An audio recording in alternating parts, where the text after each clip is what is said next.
Hello students, welcome back to वाईएफसीसी।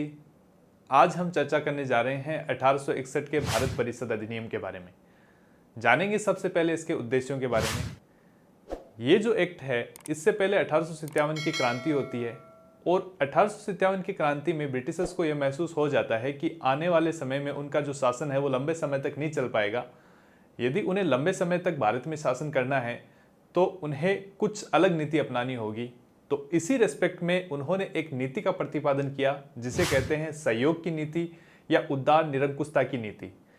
इस नीति के माध्यम से उन्होंने शासन में भारतीयों का जो सहयोग है प्राप्त करने का प्रयत्न किया। तो इसी रेस्पेक्ट में ये 1861 का जो है एक्ट लाया जाता है, जिसमें कि प्रावधान किए जाते हैं कि भारतीयों का अधिक से अधिक सहयोग किस तरह से वो शासन में प्राप्त कर सकते हैं। अब जानेंगे इसके प्रमुख प्रावधानों के बारे में। इस एक्ट के प्रमुख प्रावधानों को हम 6 बिंदुओं के अंतर्गत कवर करेंगे, जो इस प्रकार है। सबसे पहला प्रावधान था कानून बनाने की प्रक्रिया में भारतीय प्रतिनिधियों को शामिल करने की शुरुआत इस एक्ट के माध्यम से की गई। ये जो एक्ट था उसमें भारत के वायसराय को अपनी विधान परिषद में कम से कम 6 और अधिक से अधिक 12 सदस्यों की वृद्धि करने का अधिकार दे दिया गया था। और ये जो सदस्य होते थे वो 2 प्रकार के होते थे। एक प्रकार था सरकारी सदस्यों का और दूसरा प्रकार था गैर सरकारी सदस्यों का। सरकारी सदस्य वो सदस्य होते थे जो कि मिलिट्री सर्विसेज और सिविल सर्विसेज से आते थे, और इसके अलावा जो सदस्य होते थे वो गैर सरकारी सदस्य के रूप में होते थे। तो इन्हें जो है सरकारी और गैर सरकारी दोनों ही सदस्यों को 2 साल के लिए मनोनीत किया जाता था। और इस प्रकार वायसराय को अधिकार दे दिया गया कि कुछ भारतीयों को विस्तारित परिषद में गैर सरकारी सदस्यों के रूप में वह नामित कर सकता था। जो 1862 में जो लॉर्ड कैनिंग थे भारत के वायसराय, उन्होंने इस प्रावधान के अंतर्गत 3 भारतीयों को विधान परिषद में नॉमिनेट भी किया। और ये जो 3 सदस्य थे वो थे, पहले सदस्य के रूप में बनारस के राजा थे, दूसरे सदस्य के रूप में पटियाला के महाराजा थे, और थर्ड सदस्य थे सर दिनकर राव। तो ये जो सदस्य होते थे कानून निर्माण में सहायता करने के लिए होते थे, और इन सदस्यों को कार्यपालिका पर नियंत्रण रखने का कोई अधिकार प्रदान नहीं किया गया था। तो जो गवर्नर जनरल है, इनको इन सदस्यों की राय ठुकराने का भी जो है अधिकार दिया गया था, जिसे हम वीटो पावर के रूप में देखते हैं। तो ये था पहला प्रावधान। दूसरा प्रावधान था केंद्रीय कार्यकारिणी के सदस्यों की संख्या में वृद्धि इस एक्ट के माध्यम से कर दी गई थी। इनकी संख्या 4 से बढ़ाकर 5 इस एक्ट के माध्यम से कर दी गई थी, और 5वें सदस्यों को विधि का ज्ञान होना या विधिवेता होना अनिवार्य इस एक्ट के माध्यम से किया गया था।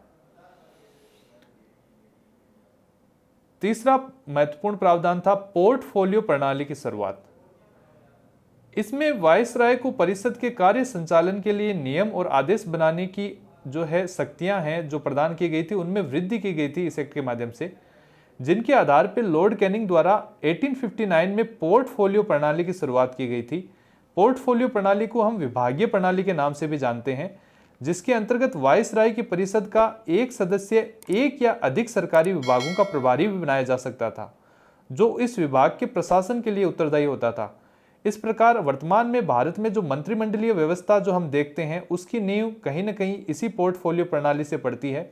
तो ये पोर्टफोलियो प्रणाली की शुरुआत इस एक्ट से मानी जाती है। चौथा और महत्वपूर्ण प्रावधान था विकेंद्रीकरण की प्रक्रिया की शुरुआत। इस अधिनियम द्वारा मद्रास और बंबई की जो प्रेसिडेंसियां थी, उन्हें पुनः विधायी शक्तियां देकर विकेंद्रीकरण की प्रक्रिया की शुरुआत की गई थी। इस प्रकार इस अधिनियम ने रेगुलेटिंग एक्ट 1773 द्वारा शुरू हुई केंद्रीकरण की प्रवृत्ति को उलट दिया, जो 1833 के चार्टर अधिनियम के साथ ही अपने चरम पर पहुंच गई थी। आप विकेंद्रीकरण को इस तरह से समझ सकते हैं कि केंद्रीकरण का जस्ट ही अपोजिट होता है। केंद्रीकरण में यह होता है कि सत्ता जो होती है उसके शीर्ष पे जो संस्था होती है, उसी के अंदर जितने भी निर्णय लेने हैं और जितनी भी शक्तियां उसी में निहित होती है।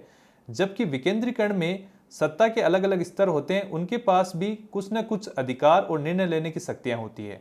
तो यहाँ पे विकेंद्रीकरण की प्रक्रिया की शुरुआत होने के रूप में इस एक्ट को देखा जाता है।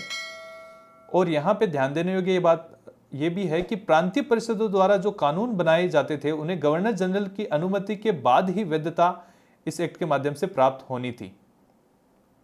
5वां महत्वपूर्ण प्रावधान था नई प्रांतीय विधान परिषदों का इस एक्ट के माध्यम से गठन किया गया था। तो इस एक्ट के द्वारा बंगाल में 1862 ईस्वी में, उत्तर पश्चिमी प्रांत में 1886 ईस्वी में और पंजाब में 1897 ईस्वी में विधान परिषदों की स्थापना भी हुई थी। और अंतिम महत्वपूर्ण प्रावधान था अध्यादेश जारी करने की शक्ति।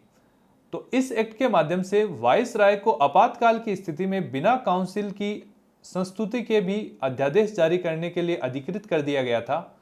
और यहां पर जो अध्यादेश वायसराय के द्वारा जो जारी किया जाता था वह 6 माह के लिए वैलिड होता था। तो ये 6 महत्वपूर्ण प्रावधान हमने जो जाने वो प्रमुख प्रावधान थे जो कि 1861 के भारत परिषद अधिनियम में शामिल किए गए थे। आज का 1861 का भारत परिषद अधिनियम यहीं समाप्त होता है। Thanks a lot, have a nice day.